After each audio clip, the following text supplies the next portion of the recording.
원목사와 성경 읽기 갈라디아서 5장입니다. 오늘도 하나님의 귀한 말씀 함께 읽으면서 주님의 귀한 은혜를 나누기를 원합니다. 갈라디아서 5장 함께 읽겠습니다. 갈라디아 5장, 그리스도께서 우리를 자유롭게 하려고 자유를 주셨으니 그러므로 굳건하게 서서 다시는 종의 멍에를 매지 말라. 이 갈라디아서 5장 6장은 이신칭의의 삶의 적용입니다. 다시 말하면 믿음으로 의롭다함을 받았다는 이 놀라운 말씀을 어떻게 삶에 적용할 것인가는 부분입니다. 그래서 5장 6장 이신칭의 삶의 적용, 요 귀한 문장을 하나 가지고 우리 한번 말씀을 다시 한번 보기를 원합니다. 자, 그리스도께서 우리를 자유롭게 하려고 율법으로부터 우리를 자유롭게 하려고 자유를 주었으니 그러므로 굳건하게 서서 다시는 종의 멍에를 매지 말라. 그렇습니다. 믿음으로 의롭다는 것은 율법을 지킴으로 되어지는 모든 것으로부터 우리를 자유케 한 것입니다. 율법을 폐기하고 율법을 지키지 않는 것이 아니라 율법의 완성이란 의미는 우리가 예수 그리스도를 믿고 성령을 받으면 율법을 능히 지킬 수 있는 능력자가 된다는 것입니다. 그런 의미에서 예수 그리스도의 복음, 믿음으로 의롭다는 것은 우리에게 놀라운 자유를 주었으니까 다시는 종의 멍에 율법을 또 지키려고 애는 율법주의자가 되지 말라는 말입니다. 그러면서 뭐라고 말씀합니까? 보라, 나 바로 너에게 말하오니 너희가 만일 할례를 받으면 그리스도께서 너희에게 아무 유익이 없으리라. 내가 할례를 받은 각 사람에게 다시 증언하오니 그는 율법 전체를 행할 의무를 가진 자라. 율법 안에서 의롭다함을 얻으려 하는 너는 그리스도 안에서 끊어지고 은혜에서 떨어진 자로다. 우리가 성령으로 믿음을 따라 의의 소망을 기다리노니 그리스도 예수 안에서는 할례나 무할례가 효력이 없으되 사랑으로서 역사하는 믿음뿐이니라. 너희가 다름질을 잘하더니 누가 너희를 막아 진리를 순종하지 못하게 하더냐. 그 권면은 너희를 부르신 예수께서 하는 것이 아니라 적은 누룩이 온 덩이에 퍼지니라. 난 너희가 아무 다른 마음을 품지 아니할 줄을 주 안에서 확신하노라. 그러나 너를 요동하게 하는 자는 누구든지 심판을 받으리라. 형제들아, 내가 지금까지 할례를 전하였다면 어찌하여 지금까지 박해를 받으리요. 그리하였으면 십자가의 걸림돌이 죄고 되었으리니 너희를 어지럽게 하는 자들은 스스로 베어버리기를 원하노라. 형제들아, 너의 자유를 위하여 부르심을 입었으나 그러나 그 자유로 육체의 기회를 삼지 말고 오직 사랑으로 서로 종 노릇하라. 온 율법은 내 이웃을 사랑하기를 내 자신같이 하라 하신 말씀으로 이루어졌나니 만일 서로 물고 먹으면 피차 멸망할까 조심하라. 이 갈라디아서 5장의 전반부는 그리스도의 사랑과 자유와 사랑에 대한 말씀입니다. 그렇죠? 그리스도의 자유와 사랑. 그러면서 사도 바울이 뭐라고 말합니까? 만일 할례를 내가 받았다. 너희가 만약 할례를 받으면 그리스도는 너희가 아무 유익이 없으리라. 그러니까 예수님이 오신 것은 뭘까요? 모든 사람이 죄를 범하였습니다. 그러니까 율법을 하나님이 주시니까 모든 사람이 율법을 지킬 수가 없어요. 그래서 율법을 지키지 못함으로 다 죄인 되어서 때가 차면 하나님이 그 아들 예수 그리스도를 우리에게 보내셔서 율법의 모든 죄를 진 우리를 당신이 십자가 대신 죽으심으로 속량하셔서 값없이 율법으로부터 우리를 사셔서 의로운 자로 만드셨다는 것이 이게 예수 그리스도의 복음입니다. 예수의 십자가의 죽음이 나의 죄값 때문에 나의 형벌값 때문에 죽으셨다는 것, 이걸 믿는 것. 그러니 만약에 다시 예수를 믿으려고 할례를 또 받아야 된다면 여러분 그리스도의 십자가의 죽음이 불완전하기 때문에 무슨 소용이 있습니까? 바로 그 말을 하는 것입니다. 그래서 너희가 만약 할례를 받으면 그리스도께서 너희에게 아무 유익도 없으리라. 다 내가 말한다. 할례를 받는 각 사람에게 내가 말하는데 그 율법의 전체를 행할 의무를 가진 자라. 여러분 할례를 받아서 율법주의자가 돼버리면 율법은 1000가지를 가운데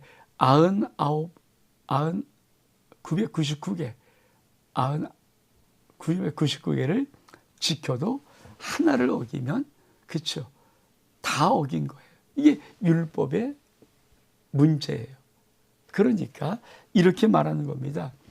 자, 할례를 받아서 그러니까 율법을 네가 지켜서 복음을 듣고도 부족해서 할례를 받아서 그러면 너는 율법 전체를 행할 의무를 가진 자라. 근데 뭐라고 말합니까? 율법 안에서 의롭게 함을 얻으려 한 자 너희는 그리스도 끊어지고 은혜에서 떨어진 자라. 율법으로 의롭다 할 육체가 성경은 없다라고 말해요. 그러니까 네가 만약 율법으로 의롭다 함을 얻으려고 율법 지킴으로 하면은 이미 그리스도에서 끊어지고 은혜에서 떨어진 자다. 그러면서 그럼 우리는 어떤 은혜 받았는가? 우리가 성령으로 믿음을 따라 의의 소망을 기다리노니 그리스도 예수 안에서 할례한 무할례가 효력이 없으되 사랑으로 역사하는 믿음뿐이라. 여러분 우리는 어떻게 은혜를 받습니까? 성경은 이렇게 말합니다. 우리는 성령을 따라 믿음으로 의의 소망을 기다린다. 여러분 사도 바울이 말하고 싶은 것은 할례한 무할례가 그게 중요한 것이 아니다.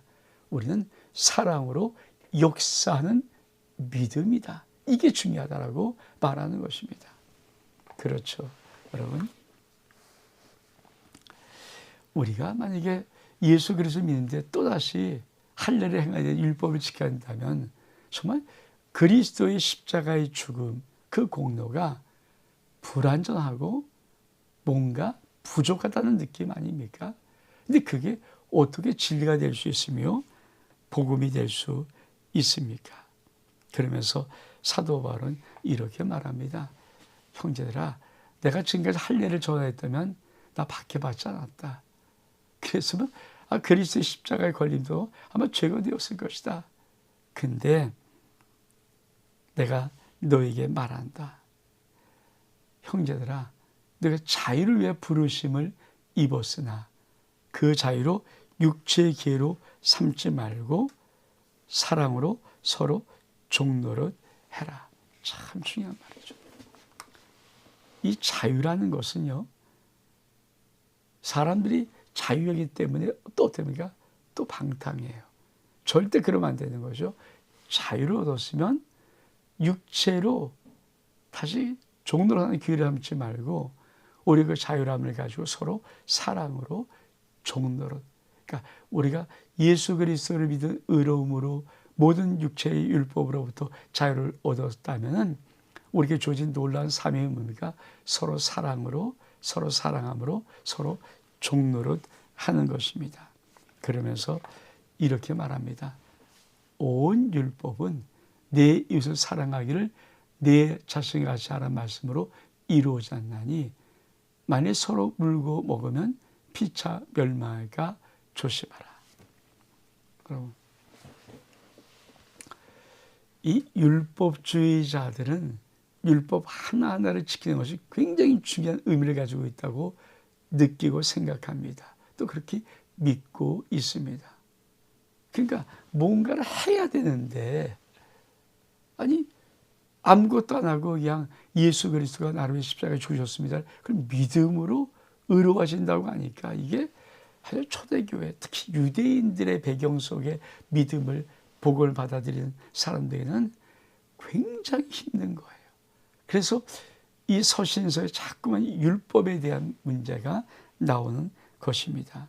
그러면서 사도 바울은 그러면 이신층의 삶을 적용할 때 어떻게 살아야 될 것인가를 이렇게 탁 잘라 말합니다. 뭐라고 말합니까? 내가 너에게 이르니 너는 성령을 따라 행하라. 그러면 육체의 욕심을 이루지 아니하리라. 육체의 소욕은 성령을 거스리고 성령은 육체를 거스리하니 이들이 서로 대적함으로 너희가 원하는 것을 하지 못하게 하려 함이라. 너희가 만약 성령의 인도하신 바가 되면 율법 아래 있지 아니하리니 육체의 일은 분명하니 곧 음행과 더러운 것과 호색과 우상숭배와 주술과 원수 맺는 것과 분쟁과 시기와 분냄과 당지는 것과 분열함과 이단과 투기와 술취함과 방탕함과 또 그와 같은 것들이라. 저는 너에게 경계한 것 같이 경계하오니 이런 일을 하는 자들은 한 나라를 유업으로 받지 못할 것이요 오직 성령의 열매는 사랑과 희락과 화평과 오래 참음과 자비와 양성과 충성과 온유와 절제니 이 같은 것을 금지할 법이 없느니라. 그리스도 예수의 사람들은 육체와 함께 그 정욕과 탐심을 십자가에 못 박았느니라. 만일 우리가 성령으로 살면 또한 성령으로 행할지니 헛된 영광을 구하여 서로 노역하거나 서로 투기하지 말지니라. 여러분, 우리가 이신칭의의 삶, 믿음으로 의롭게 한 삶은 어떻게 내가 살아야 될 것인가? 어떻게 이신칭의 진리를 삶에 적용할 것인가? 그렇습니다. 사도 바울이 아주 강하게 말하는 것입니다. 성령을 따라 행하라. 그럼 육체 욕심을 이루지 아니하리라. 믿음으로 의롭게 사는 삶의 놀라운 축복이 무엇입니까? 성령을 따라 행하는 것입니다. 그러면 육체 욕심을 이루지 않는 이 말은 뭘까요? 율법을 어기지 않는다. 율법을 지켜나갈 수 있다. 왜? 우리가 율법은 하나님이 우리에게 주셨던 이 법은 육체 욕심이 일어나면 범할 수밖에 없고 죄를 지을 수밖에 없는 그런 하나님의 절대 법이잖아요. 근데 우리는 육을 갖고 있으니까 육체의 욕심이 있습니다. 그러니까 이 세상에서 만약에 우리가 하나님의 율법을 지키려고 하면 못 지키는 이유가 우린 육체를 갖고 있기 때문에 그래요. 근데 사도 바울이 놀라운 믿음으로 의롭게 된 예수의 십자가의 공로가 어떤 우리의 삶 속에 놀라운 역사를 일으키냐면 우리가 예수를 믿고 성령을 받은 후에 성령을 따라 행하면 놀라운 것은 육체의 욕심을 이루지 아니한다는 것입니다. 왜 그런가? 이렇게 말씀합니다. 육체의 소욕은 성령을 거스리고 성령은 육체를 거스립니다. 그러니까 육체의 소욕도 성령을 거스리지만 성령의 소욕도 육체를 거스려요. 그래서 우리가 만약에 성령으로 살아가면 육체의 소욕을 이겨낼 수 있는 것입니다. 그래서 너희만 성령으로 인도한 바가 되면 율법 아래 있지 아니하다. 그러면서 자, 만약에 우리가 육체를 따라 사는 일, 육체 소욕으로 지어서 율법 아래서 살아가면 우리는 어떤 인생을 살 수밖에 없는가를 쭉 말하는데 뭐라고 말해요? 육체는 분명하니 음행과 더러운 것과 호색과 우상숭배, 주술, 원수 맺는 것, 분쟁, 시기, 분냄, 당지는 것, 분열과 이단과 투기와 술취함과 방탕한 것. 이런 것들은 한 나라를 유월하지 못합니다. 왜 이신칭이 믿음으로 의롭다함이 필요하고 예수의 십자가의 공로가 필요한가? 그걸 통해서 우리가 성령을 받으면 우리의 삶은 어떻게 바뀌는가? 이거를 육체의 욕심을 이루자 성령을 따라 살아가면 육체의 욕심을 이루는데 육체의 일은 이런 것이라고 쭉 세상의 모든 더러운 것을 드러냅니다. 그러면서 사도 바울은 뭐라고 말합니까? 그러면 성령을 따라 행하면 우리 성령의 열매를 맺는데 그것은 어떤 것인가? 오직 성령의 열매는 사랑, 희락, 화평, 오래 참음, 자비, 양성, 충성, 온유, 절제인데 이 같은 것을 금지할 법이 없느니라. 그러니까 사도 바울은 이신칭의의 삶을 적용하는 가장 놀라운 적용 방법으로 성령을 따라 행하라. 성령으로 살아라. 성령 충만으로 살아라 말씀하는 겁니다. 그러면 너희 삶 속에 육체 정욕을 이루지 아니하고 성령의 열매를 맺는데 그 성령의 열매는 사랑, 희락, 화평, 오래 참음, 자비, 양성, 충성, 온유, 절제인데 이 같은 성령의 열매를 어떻게 금지할 수 있는 이 세상 법은 없다. 예수를 믿으면 성령이 내 안에 오시고 네가 성령에 따라 행할 수 있는 삶을 사는데 그 삶을 살면 이 9가지 성령의 열매를 맺어지는데 이것을 금지할 세상에 어떤 법도 없다. 반드시 예수 믿는 사람에게 성령 받은 사람에게는 이 열매가 맺혀진다. 그러면서 이렇게 말씀해요. 그리스도 예수의 사람은 그 육체와 함께 그 정욕과 탐심을 십자가에 못 박았다. 믿음으로 의롭다는 것은 예수의 십자가 복음을 받아들이는 거잖아요. 예수님이 나를 위해서 대신 십자가에서 죽으시고 나의 죄값으로 다 치러주셔서 나를 예수 그리스도 믿음으로 의롭다 하셨던 그 주님, 그 놀라운 십자가는 어떤 비밀이 있습니까? 내 육체의 모든 정욕, 우리의 육체를 그 정욕, 그 탐심과 함께 십자가에 함께 못 박아버린 거예요. 내가 그리스도와 함께 십자가에 죽었으니 그런즉 이젠 내가 사는 것이라 내 안에 예수께서 사신 것이라. 이게 이신칭이 믿음으로 살아가는 놀라운 비밀의 가장 핵심적인 비밀이거든요. 그걸 그래서 우리는 성령을 따라 행해서 살아야 된다라고 말하는 것입니다. 그러면서 이렇게 말합니다. 만일 우리가 성령으로 살면 또한 성령으로 행할지니 헛된 영광을 구하여 서로 노이게 하거나 서로 투기하지 말지니라. 성령으로 살면 성령으로 행하는 삶을 산다. 여러분, 이신칭의 진리가 왜 중요한가? 예수 십자가의 죽으심의 그 공로가 내가 예수 그리스도의 믿음으로 내 안에 들어오면 성령은 내 안에 들어와 계시고 그리고 나는 성령으로 살아가는 멋진 삶을 살아갈 수 있는데 성령은 내 안에서 이 세상에 어떤 금지할 수 없는 9가지 열매를 주렁주렁 맺는 이 귀한 역사를 이룬다는 것입니다. 산성 여러분, 이신칭이 믿음으로 의롭다 오는 이 진리가 왜 중요한가? 오늘 기억할 수 있는 은혜가 있기를 주의 이름으로 축복합니다. 온 목사와 성경 읽기 갈라디아서 5장 여기서 마칩니다. 샬롬.